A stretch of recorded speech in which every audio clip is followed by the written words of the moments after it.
Look at that, huh? It's coming together.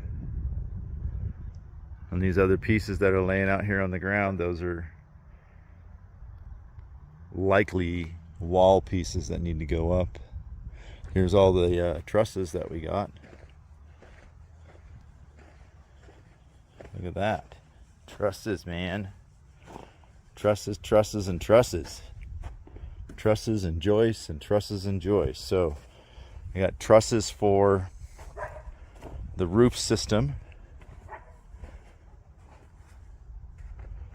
Gable ends, you can see that, gable end. And then we've also got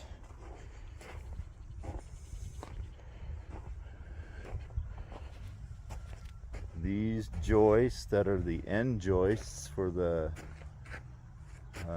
two ends. So you got that end right there, and we got a sunflower there, but there's an end over there.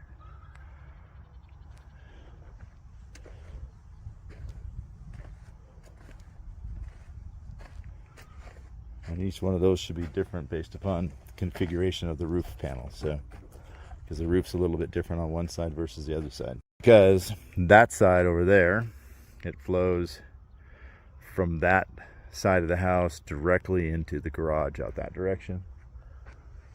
So these, with this overhang here, they go on this side. The other ones that don't have the overhang right there go on the other side. And then those, so we have a big LVL here. That sucker's gonna be heavy. So yeah, we have a big LVL here.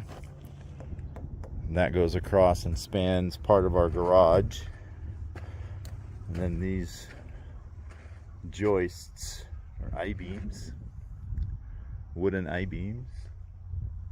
There's probably a more technical term for them. I know there is, I just can't remember what it is. But that's part of our roof for the garage. That stuff. All right, enough talking.